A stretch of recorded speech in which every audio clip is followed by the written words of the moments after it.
جذبات کے معاملے میں عورت کمزور ہوتی ہے۔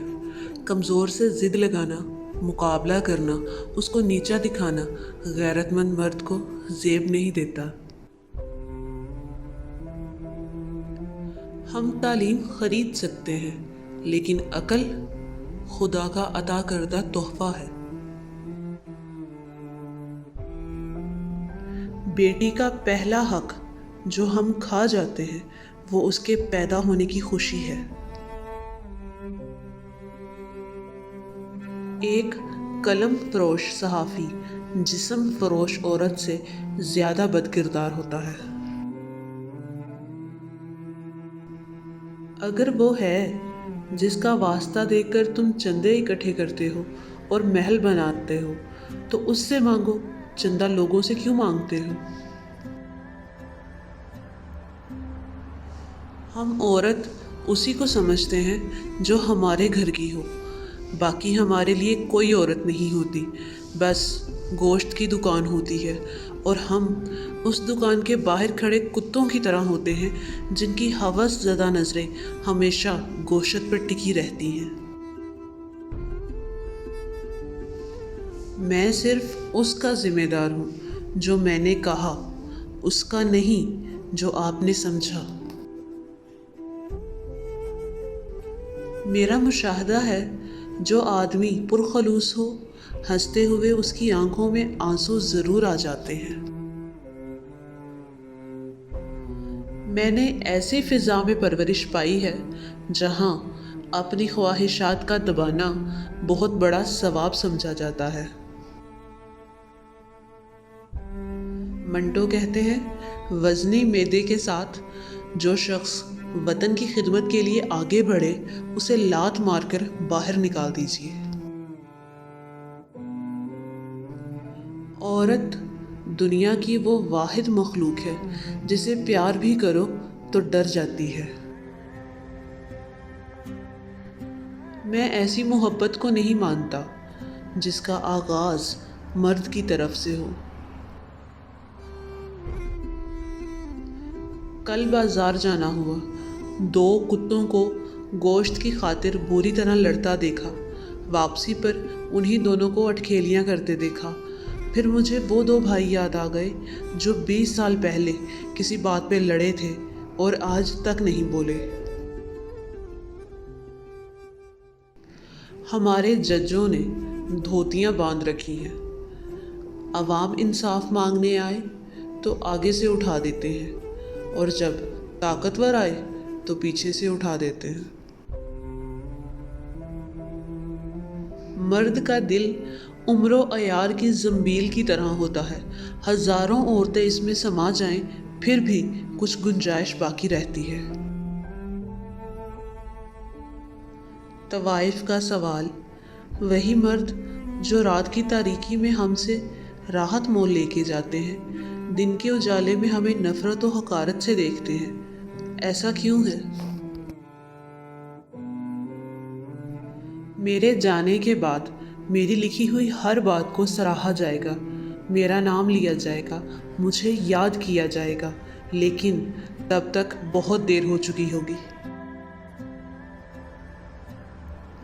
زندگی صرف موت تک پہنچنے کا ایک راستہ ہے اور مجھے اس سے انتہا کا پیار ہے۔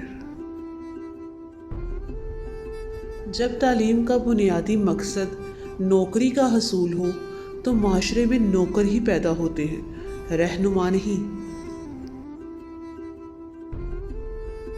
میں اس معاشرے میں رہتا ہوں جہاں عموماً بڑے گھروں میں چھوٹے لوگ رہتے ہیں اور چھوٹے گھروں میں بڑے لوگ رہتے ہیں۔ منٹو سے کسی نے پوچھا، کیا حال ہے آپ کے ملک کا؟ کہنے لگے، بالکل ویسا ہی جیسا جیل میں ہونے والی نماز جمعہ کا ہوتا ہے۔ اذان فراڈیا دیتا ہے، امامت قاتل کراتا ہے اور نمازی سب کے سب چور ہیں۔ وحشی سے وحشی بن جانے کے بعد بھی انسان اپنی انسانیت سے پیچھا نہیں چھڑا سکتا۔ یہ یہ زمانہ بھی عجیب و غریب قسم کے ازداد کا زمانہ ہے۔ عورت قریب بھی ہے اور دور بھی، کہیں برہنگا نظر آتی ہے، کہیں سر سے لے کر پیر تک سطر، کہیں عورت مرد کے بھیس میں دکھائی دیتی ہے تو کہیں مرد عورت کے بھیس میں۔ حکمران جن کے سر پر مکھی بھی نہیں بیٹھتی، وہ معاشرے کے بھوکے ننگے غلاظت کے ڈھیر پر بیٹھے لوگوں کا درد کیسے سمجھ سکیں گے؟ طوائف کسی انتقامی جذبے کے زیر اثر مردوں کے مال و زر پہ ہاتھ نہیں ڈالتی، وہ سودا کرتی ہے اور کماتی ہے۔ مرد اپنی جسمانی خواہشات کی تکمیل کا معاوضہ ادا کرتے ہیں اور بس۔ ایک باعصمت عورت کے سینے میں محبت سے عاری دل ہو سکتا ہے، اس کے برعکس چکلے کی ایک ادنا ترین طوائف محبت سے بھرپور دل کی مالک ہو سکتی ہے۔ ہر عورت ویشیا نہیں ہوتی، لیکن ہر ویشیا عورت ہوتی ہے، اس بات کو ہمیشہ یاد رکھنا چاہیے۔ ایک عورت کے معاملے میں ہم یقیناً باپ اور بیٹا نہیں، صرف مرد ہیں اور بس۔ مرد جس عورت سے محبت کرتا ہے، وہ چاہے اس کے جسم کو خنجر سے ٹکڑے ٹکڑے ہی کیوں نہ کر دے، مرد کی محبت کم نہ ہوگی، وہ اسے کبھی نہیں چھوڑے گا۔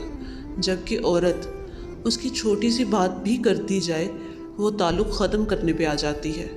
یہ ہے مرد اور عورت کی محبت میں فرق۔ ممکن ہے عورت کی آنکھ میں آپ آنسو ضروری خیال نہ کریں، پر میں آنسوؤں کو ہٹا کر عورت کی آنکھوں کا تصور ہی نہیں کر سکتا۔ آنسو آنکھوں کا پسینہ ہے۔ عورت کی آنکھیں صرف اسی صورت میں عورت کی آنکھیں ہو سکتی ہیں جب وہ آنسوؤں سے ڈبڈبائی رہتی ہوں۔ غلطیاں درستیوں سے زیادہ دلچسپ ہوتی ہیں۔ ایسی سینکڑوں عورتیں موجود ہیں جن کا حسن غربت کے کیچڑ میں گل سڑ رہا ہے، جو زندہ رہنے کا سلیقہ نہیں جانتے، ان کے لیے زندہ رہنا بھی موت کے برابر ہے۔ طوائف کا کوٹھا اور پیر کا مزار، یہی دو جگہ ہیں جہاں میرے دل کو سکون ملتا ہے۔ ان دونوں جگہوں پر فرش سے لے کر چھت تک دھوکہ ہی دھوکہ ہے۔ جو آدمی خود کو دھوکہ دینا چاہے، اس کے لیے ان سے اچھا مقام اور کیا ہو سکتا ہے۔ طوائف کے کوٹھے پہ ماں باپ اپنی اولاد سے پیشہ کراتے ہیں، اور مقبروں اور تکیوں میں انسان اپنے خدا سے۔ منٹو سر کہتے ہیں، کبھی کبھی سوچتا ہوں میں اپنی آنکھیں بند کر بھی لوں مگر اپنے ضمیر کا کیا کروں۔ سچ پوچھو تو عورت اپنی خوبصورتی یا بدصورتی کے متعلق کچھ بھی نہیں جانتی۔ اس کی خوبصورتی یا بدصورتی کا فیصلہ کرنے والے ہم ہیں، یعنی مرد۔ ہم اکٹھے ہی پیدا ہوئے اور خیال ہے کہ اکٹھے ہی مریں گے، لیکن یہ بھی ہو سکتا ہے کہ سعادت حسن مر جائے اور منٹو نہ مرے۔ خوبصورت چیز کو بدصورت بنا دینا کسی بھی مذہب میں جائز نہیں۔ سنا ہے کہ ہر بڑا آدمی غسل خانے میں سوچتا ہے، لیکن مجھے تجربے سے معلوم ہوا ہے کہ میں بڑا آدمی نہیں، اس لیے کہ میں غسل خانے میں نہیں سوچ سکتا۔ لیکن حیرت ہے کہ میں پھر بھی پاکستان اور ہندوستان کا بہت بڑا افسانہ نگار ہوں۔